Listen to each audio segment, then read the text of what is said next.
داستان ایمان فروشوں کی پارٹ 67۔ میدان جنگ میں سلطان ایوبی کا ہیڈ کوارٹر کسی ایک جگہ نہیں رہتا تھا۔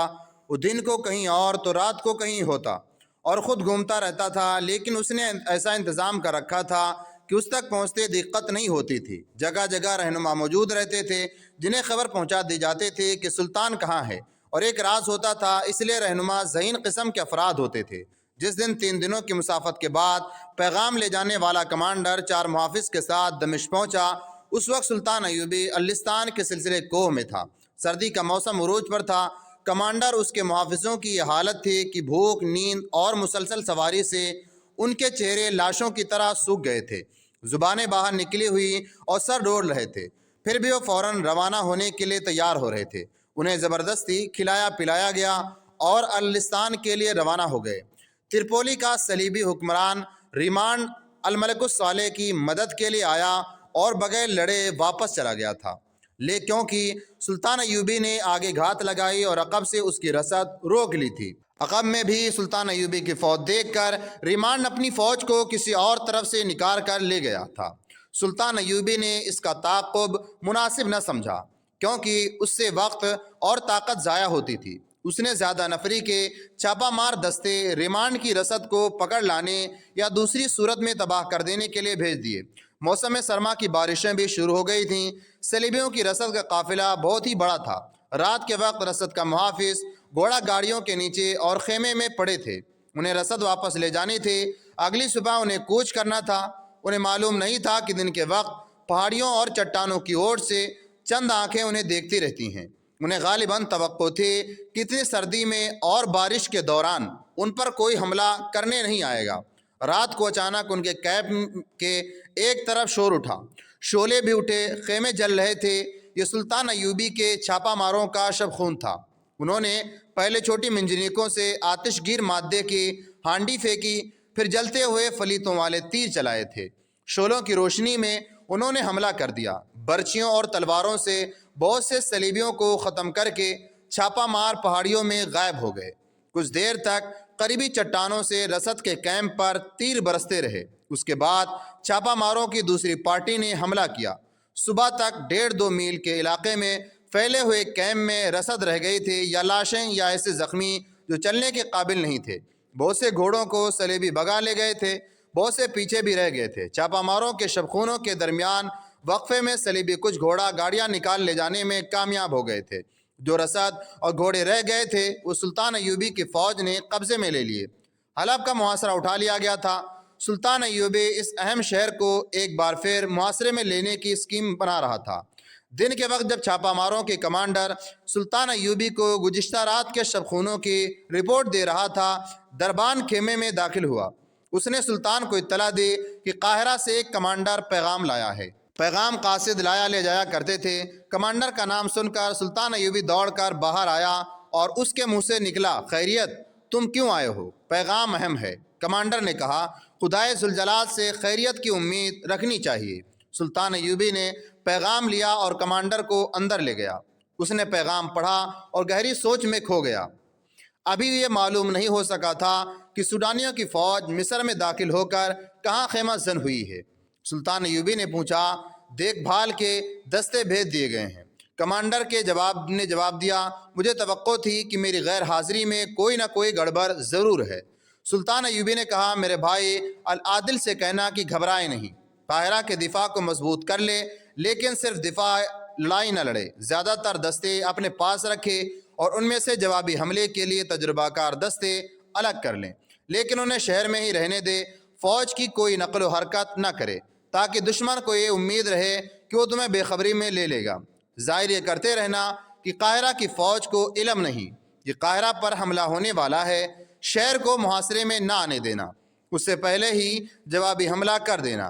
کوشش یہ کرو کہ دشمن کو حملے سے پہلے ہی ڈھونڈ لو۔ اگر پتہ چل جائے کہ وہ کہاں ہے تو زیادہ نفری سے حملہ نہ کرنا۔ شبخون مارنا، سرحدی دستوں کی نفری زیادہ کرو تاکہ دشمن بھاگ کر نہ جا سکے۔ میں حیران ہوں کہ اتنی فوج سرحد پر کس طرح آئی ہے۔ کسی نہ کسی سرحدی چوکی کی مدد یا کوتاہی کے بغیر یہ ممکن نہیں ہو سکتا۔ اللہ تمہیں کامیابی عطا فرمائے گا۔ دشمن رسد اور کمک کے بغیر نہیں لڑے گا۔